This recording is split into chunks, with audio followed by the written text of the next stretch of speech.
It's what you're doing, it's making me feel like I'm falling. And when you're moving, I can hear my calling. There's no one else here that I see but you. It's what you're doing, it's making me feel like I'm falling. Yeah, I'm falling in love.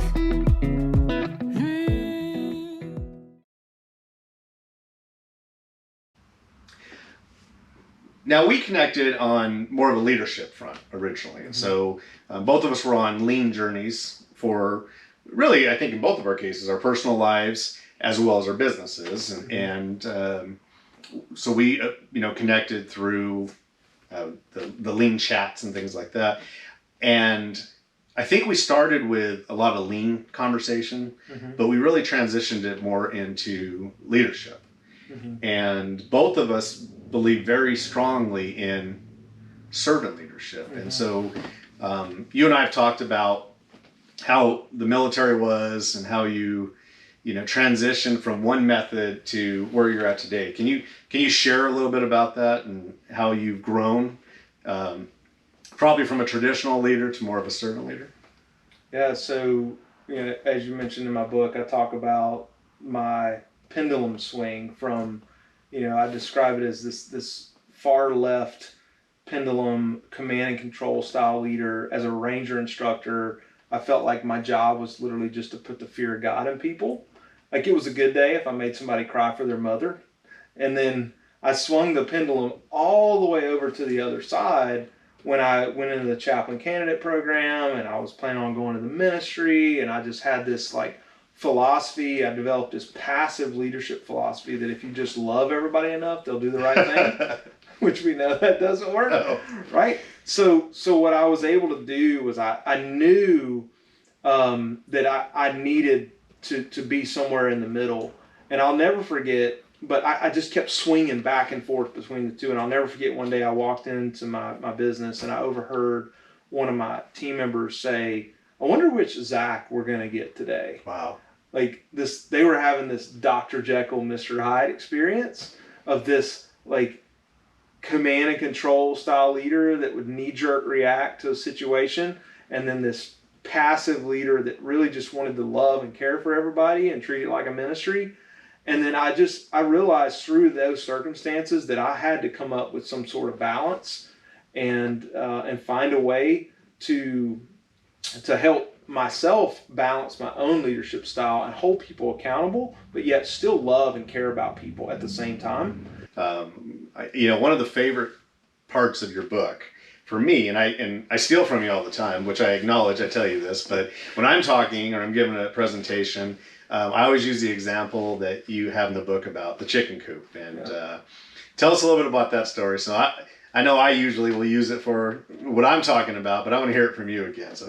So when we first moved back to the farm, I wanted to have, I grew up raising chickens. We raised 36,000 chickens every 6 weeks.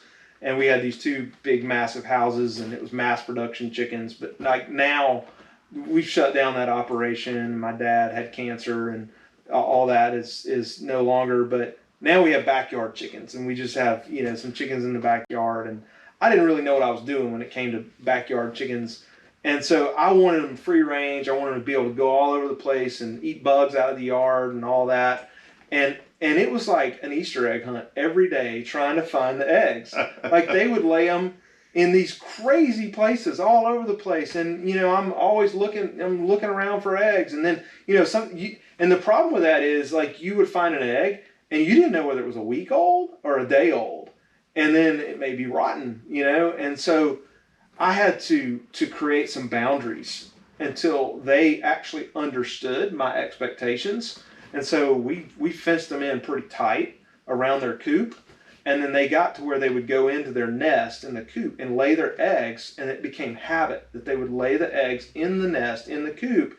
And then as they did that and they learned to do that and they were consistent with that, then I would expand their boundaries and give them more freedom inside the boundaries and the expectations that I had. And so now it's great. They can forage and get bugs and all that stuff and still lay the eggs where I don't have to do an Easter egg hunt every day.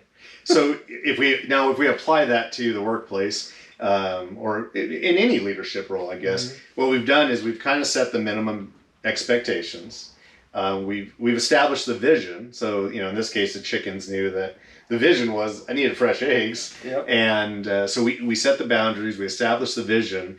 And when they meet those minimum expectations, we kind of give them the freedom and to be creative and to thrive and to grow. And then we expand the boundaries. Exactly. And so it's an important part of servant leadership is really, you don't micromanage.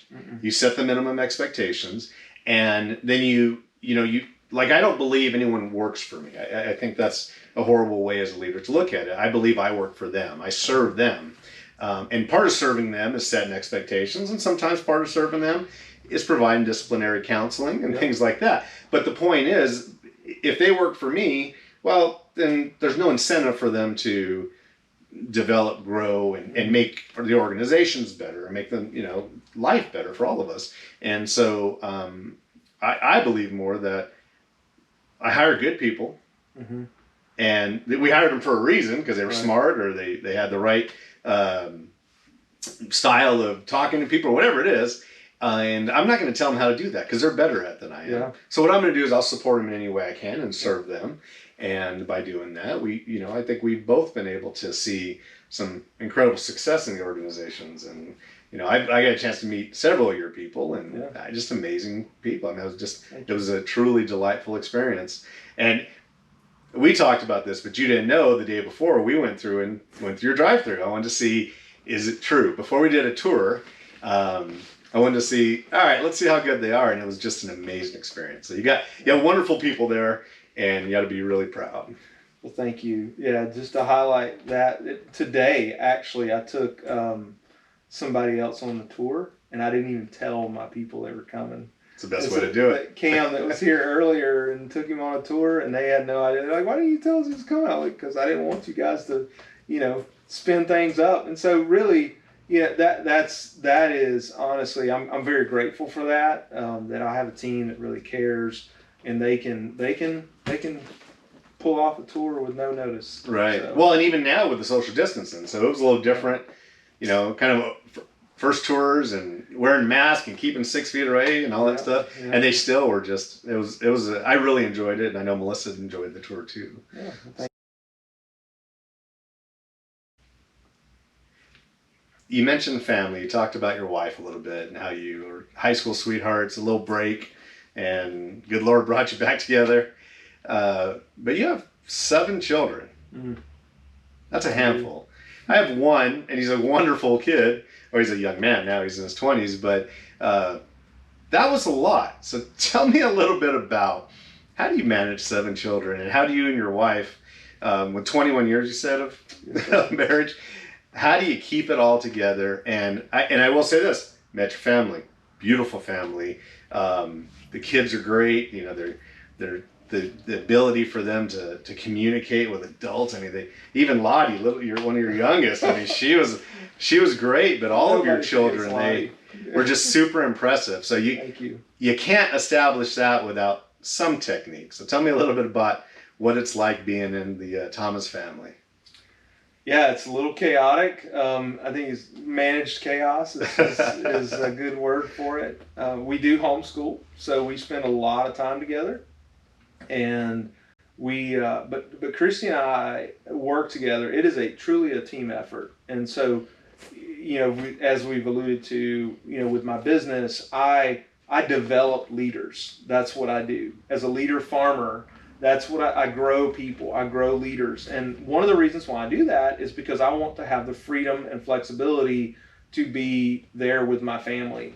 And so I don't think, when you think about the role of a parent, we tend to subcontract a lot of things that we do as parents. We subcontract, and again, there's nothing wrong with this, but it's all in motive. So we subcontract our education of our children to the public school system. We subcontract the spiritual development of our children to some religious institution, and so we just hey, if we just put them there, maybe they'll get fixed, or maybe that'll do that, rather than taking on that role of growing and developing our children ourselves. And so what we decided to do as parents was that we were going to take full responsibility for our children.